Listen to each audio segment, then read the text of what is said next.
2015 and 2016 were a bit of an interesting year for Hunter, and I believe they were having some budget issues. I don't think they printed the 2015 catalog, but they did actually print the 2016. I don't know how many of you actually know that, but they did, and I've got it here. But you'll notice it's a little bit different. It is a binder catalog. Found this at a store, and they told me that I could take it, so I did, and there's dust all over this thing, apparently. Jesus. Just goes to show how little I actually use this thing. Well, those three binders have so much stuff in them that I set them flat as to not damage the binders, because it's just easier to do it that way. But anyways, yeah, this is the 2016 Hunter catalog. You guys have probably seen it online. I don't know if many of you did know, though, that they did actually print this thing as well. So anyways, yes, today this is what we are going to go over. And let me see if I can get out of that way so the light isn't there. Oh, perfect. There we go. So we've got the Ainsley to start. And these are all one-sided sheets of paper, by the way. So yeah, we start off with all the Ainsley fans here, as you can see. And by the way, when I got this thing, all the pages were out of order. I had to take every single one of these out and reorganize it and get it back into the order it should be. Which was that you start with the Classic series, and the Designer, then the Masterpiece series, and then everything inside is alphabetically ordered. And then, of course, all the other, like, all the collections had to be organized. It was a real pain in the butt. But anyways, yeah, this is the Astoria. Then the Banyan. Then we had the Beachcomber. The Beacon Hill, the Bridgeport. And we've got the Builder collection here, tons and tons of builders. And I'm not going to bother naming every combo. You can pretty much see for yourself. We've got just tons and tons of builders here. There's just a ridiculous amount of them. And what's funny is that they appear to actually be discontinuing a lot of these. There's not too many of them left nowadays. I don't know why, because they seem to sell pretty well. Maybe they're just trying to do something different. I don't know. But yeah, this was around the period when Hunter really started to change the way they were doing things. And they started, they started taking new pictures, more of a different layout. They introduced all these different series and stuff. Anyways, here's the Caraway. We've got the Cassius here. And here we have got the Conroy. And the Conway. And then we've got the 5-minute fan. And the Fletcher. I always thought that the vent pattern kind of reminded me of the old Byrett's downrod fan. Anyways, here we've got the Hatherton or Hatherton, something like that. I don't know. I don't care. Here we've got the Hembry. I always kind of liked the look of the Hembry. It didn't last too long, though. Here we've got the Hudson. And then the Kensington. And the bigger Kensington. I always found it funny how they honestly don't really look that close to each other. They look like basically different fans. The vent pattern, the blade arms are different. There's not too many design similarities between them besides like the light kit, the finishes. Anyways, we have the low profile 3+. The just low profile, that's like the energy saving one. Interesting thing, while they say the fan's energy starts only the light kit, flush mount ceiling fans cannot be Energy Star rated. At least at the time of when this book was printed, you couldn't really get a flush mount fan Energy Star rated. Of course, things could have changed by now, but a while ago, that's what I was told.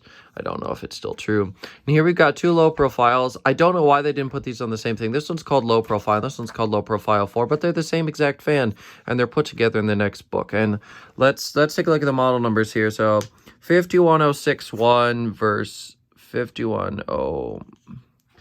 Oh yeah, so they're basically they've got the same model number, and those last two must be like the finish code, or not the finish code, but just like some other random code. That's kind of weird.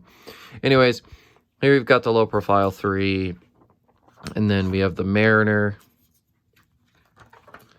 and then we've got the Markham or Markham, and then here we've got the Newsom.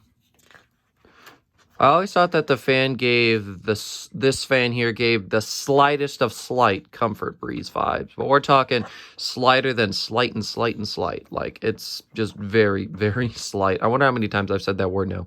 Anyways, Here we go, and it's fairly similarly laid out to how the Builder collection is. They got most of the same fans, just obviously in this design instead. But yeah. The CFM ratings on some of these aren't the worst either, which is kind of surprising. Hunter CFM ratings from the mid-2000s honestly kind of sucked. Like the mid-2000s to early 10s, I always was kind of disappointed by how low the numbers always seem to be. Here we've got the Orbit. This once was a prestige fan, and it's now been downgraded to classics. Anyways, here we've got the Pro's Best. The Rainsford, which is basically the Mariner replacement, even though the Mariner did go on for a little while still. Then we got the Rainer, something like that. I don't know. I don't care. Here we've got the Sea Air. The new Sea Air, I should say.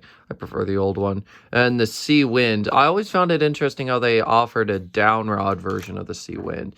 The flush mount one is what we originally had. We originally just had a white one of those, and obviously in the older Hunter style. But then they added this thing. And I was like, what would it look like if a low profile 3 was downrod? This is basically it. Except maybe if it was just a regular low profile 3, the downrod, or not the downrod, but the blade arms would be the more standard style like this here. Anyways, this is the Sonora. And you got the Sonterra. And the Southern Breeze. The Studio Series. And then we've got the Watson. And now we move to the designer collection. So we've got the Ambrose. This fan's kind of got a nice style to it. I don't hate it, but I don't love it either. Kind of an attractive looking fan, I guess. Kind of reminds me of some of those sort of half traditional sort of designs or whatever, or half ornate designs that they made back in the 90s, sort of. That kind of reminds me of the Brunswick, actually. And there's the big one. And we've got the Ashmont, which is kind of similar to the Ambrose, but of course this one's an earlier fan. Got the Aventine. I always liked the way that this fan looked. I thought that was kind of cool. We got the Bayview. The Bingham. This also used to be a prestige fan. We've got the Caribbean Breeze. Definitely not like the Moss Caribbean Breeze. The Moss Caribbean Breeze is about 10 times better. We've got the Chronicle. And the Cortland. I always kind of did like the look of the Cortland. Ah, yes. Mint. Gotta love some mint. And I'm, of course, talking about the Cranbrook here. Oh, you can read. I'm sure you know that. But yeah, so there it is, the Cranbrook. I think this design is kind of interesting. Would I put it in my house? No, I wouldn't put any real new Hunter in my house except for an original.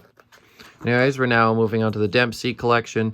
And then at this point, only the outdoor one came in bronze. Just white and silver. Kind of reminds me of how Minka was in the very, very early 2000s. They didn't really have any bronze on their modern fans, just these two finishes, like some sort of silver and a white. I do kind of like the look of the Dempsey, especially the one without the light. I think that kind of looks cool. These fans have really crappy reviews, though, from what I've seen. Anyways, now we've got the Domino. I always did like that design. And now here's the Donegan. I think this design is kind of interesting. The smaller ones kind of look disproportionate, but the bigger ones look okay. I think it's a decent looking fan. Performance-wise, the 60-inch one does about, I guess that's okay for the 60-inch. I wonder how big the motor is. 172. Honestly, better companies would have bigger motors. Actually, I think he used the same motor as all the other ones, too. I'm sure the smaller ones use 153s. Anyways, here's the Urus. This used to be a Prestige. The Urus is a really nice fan, actually. Here's the Estate Winds. Basically, any Hugger fan above 56 inches just looks weird to me. For some reason, I just don't like them. So this one's verging on me not liking it. And here we've got the Fantasy Flyer. That thing still existed. We've got the Flare. The Headley. This is another Prestige fan here. Then we've got the Italian Countryside. The Key Biscayne. I hear this fan sucks. The Kingsbury. I like the Kingsbury, but not this version. I prefer the older one. Got the Leone. The Markley. The Matheston. The Ocala. This one's kind of cool. I like the Ocala. We got the Orchard Park. It's kind of like a cottage from Casablanca, just redone. That used to be a Prestige. We got the Palermo and the Ronin. I always thought the Ronin was kind of neat. Got the Royal Oak. Pretty sure that used to be a Prestige for a couple years. We got the Sentinel. That was before the Sentinel became a whole collection. We've got the Sonic. Really should be the Sonic too because they redesigned it. We got the St. Michael's, the Stockbridge, the Teague. I'm pretty sure that was a Prestige. And the Valerian. I think is how you pronounce that. I don't know. I'm probably pronouncing it wrong. Got the Vernazza, the Westover, and the Witten. I always like the way this fan looks. And now we've got Masterpiece Series. We have the 1886 limited edition. They say limited edition, but those things I think are still sold today. Anyways, we've got the Apache, the Claymore, the Crown Park. A lot of these were former Prestige fans, except for the Fanaway. This one wasn't. The HFC 72 and 96. These fans suck. Any of those HFC fans are crap. If you want a nice industrial commercial fan from Hunter, I hear the track is pretty good. Here's the original. Hunter original, I should say. Then we've got the Signal, the Sophia, and the Symphony, and the Torrance. And I believe, yep, that's the last one. So yeah, there we go. That is this whole catalog. I'm not going to try to put it back because I'll just mess it up. So yeah, thank you guys so much for watching, and I'll see you in the next one. Goodbye.